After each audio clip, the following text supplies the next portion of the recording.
Salut à tous, c'est l'anecdote d'Hérodote. S'il y a bien une histoire de création de l'homme ou de fondation de l'humanité qui se rattache à la religion, en revanche, la création de l'homme par Dieu et la création du monde par Dieu est aussi liée à la mythologie grecque où un ensemble de divinités ont donné naissance à l'ordre du monde. Alors, si vous aimez le tout nouveau contenu de ma nouvelle chaîne YouTube historique consacrée aux anecdotes d'Hérodote, n'hésitez pas à vous abonner sur ma vidéo et à activer le petit pouce bleu ainsi que le bouton de notification. Merci beaucoup du fond du cœur pour ceux qui le feront.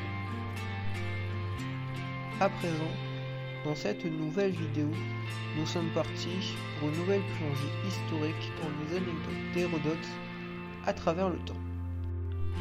Alors, installez-vous bien dans cette vidéo car nous allons voir 4 mythes grecs liés à 4 grands mystères mythologiques. Au sortir de la confusion la plus totale dans l'espace, il était une fois une déesse qui sortit du néant, celle dont la femme avec le nom grec signifiait la terre, engendra elle-même et sans l'aide de personne un fils qu'elle prénomma Ouranos. Ouranos, qui signifie le ciel en grec, tomba follement amoureux de la déesse de la terre et ensemble ils fondèrent les Titans. Mais Gaïa, forcément, voulut les emprisonner et se fâcha avec Ouranos, contribuant à leur perte et à l'équilibre du premier monde connu. C'est alors que les Titans se révoltèrent contre les deux protagonistes et prirent le pouvoir, contribuant au deuxième ordre divin et au deuxième ordre mondial de la mythologie grecque. Dans ce deuxième ordre, les Titans gouvernaient le monde. Cronos, allié à ses frères et sœurs, épousa sa femme, Rhea, qui engendra à son tour 3 dieux. Les fils de Cronos furent nommés Hadès, Zeus et Poséidon.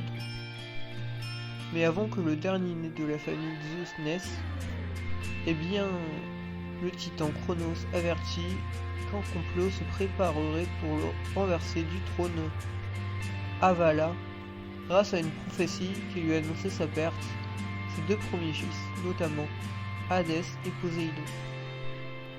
Mais au moment de la naissance de Zeus, sa femme le persuada de lui parler une dernière fois et de lui accorder du temps pour pouvoir dire au revoir une dernière fois à son fils chéri. Mais Zeus, en effet, fut confié par sa mère en cachette à des nymphes en Crète. Là, Zeus grandit à l'écart du monde connu. Adolescent, il rencontra Métis qui l'aida à se venger de Cronos. Selon leur plan, Zeus vint au palais vers l'âge de 20 ans.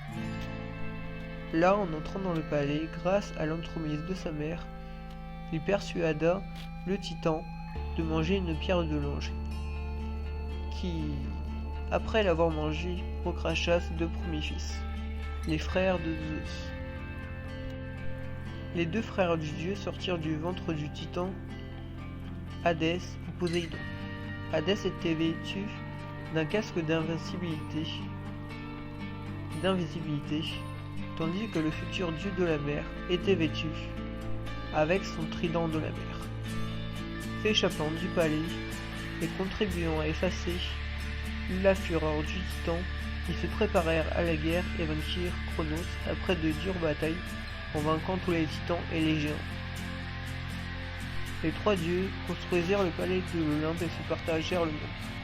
Poséidon obtient la mer, Zeus le ciel, symbole de la foudre et de le fait d'être roi de Dieu, et Hadès lui acquit les enfers.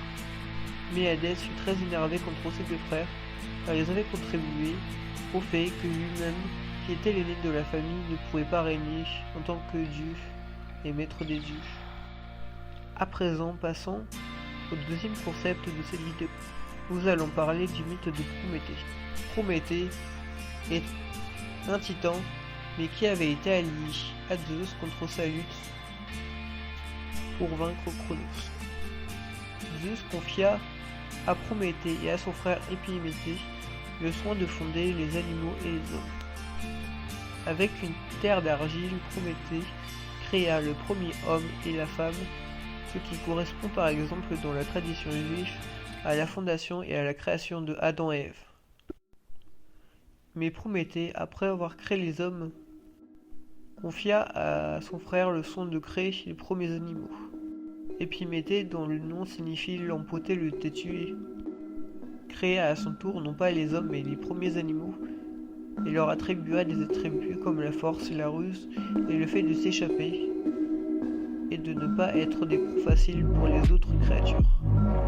Mais Prométhée, dont le nom signifie le rusé et le malin, en quelque sorte, voulut donner à son tour une incroyable force aux hommes. En effet, les tout premiers hommes étaient vulnérables, car la nuit ils ne voyaient rien, et ils voulaient se protéger du froid. Avec l'aide de la déesse Athéna, Prométhée s'introduisit au palais de Zeus dans l'Olympe et déroba le feu. Et Zeus, quand il apprit la supercherie, se fâcha et enchaîna Prométhée, alors que selon sa punition, un foie devait lui dévorer sa chair avec un oiseau qui lui-même lui dévorait le foie. À présent, concentrons-nous dans la tradition juive après avoir exploré ces magnifiques épisodes de la mythologie. Dans la tradition juive qui correspond au début de l'Ancien Testament, l'expression « ainsi Dieu créa la femme et l'homme » se réfère au fait que Dieu créa en 5 jours l'homme et la femme, avant que les 3 jours suivants, Dieu puisse créer les animaux. Puis après la création de l'ordre du monde, Dieu fit Shabbat, c'est-à-dire qu'il se retira. Dans leur tradition et leur commémoration, en effet, les Juifs font Shabbat, car pendant ce jour, ils ne mangent que des plats en l'honneur de la création de Dieu, et commémorent la fondation de l'humanité, ce qui correspond pour le jour du Shabbat, au mois de mars et d'avril. Ensuite, après avoir créé l'homme et la femme, Dieu créa Adam et Ève et les plaça au paradis. Mais Adam et Ève troquèrent la pomme, car tentés par le malin sous forme de serpent, ils ne trouvaient rien. Le malin qui les persuada de manger la pomme fut chassé du paradis par le Dieu et perdit son statut d'ange. Dieu quittait le monde pour s'établir aux enfers et devenir en quelque sorte le Dieu des enfers. Concentrons-nous maintenant sur le cas du dieu. Dans les chrétiens et juifs, il y avait une fois un homme qui s'appelait Noé. Alors que Dieu commit l'irréparable et animé par une colère froide voulut éteindre la race des hommes. Mais Noé, sur les conseils d'une voix, construisit ce qu'on appelle une arche, où il protégea des animaux et des hommes, et les emmena portés par un courant, afin de les sauver de la fin de la création et de l'hypothèse de la fin du monde. Mais Dieu ensuite apaisa sa colère, et Noé, à son tour, jeta des cailloux sur la terre ferme, et la race actuelle des hommes survécut et naquit. Passons maintenant au cas concret de ce que signifient les mystères mythologiques. À présent, merci beaucoup d'avoir regardé cette vidéo dans une plongée dans l'histoire à travers le temps sur les chaînes de l'anecdote d'Hérodote. Salut à tous, c'est l'anecdote d'Hérodote. S'il y a bien une histoire de création de l'homme ou de fondation de l'humanité qui se rattache à la religion, en revanche, la création de l'homme par Dieu et la création du monde par Dieu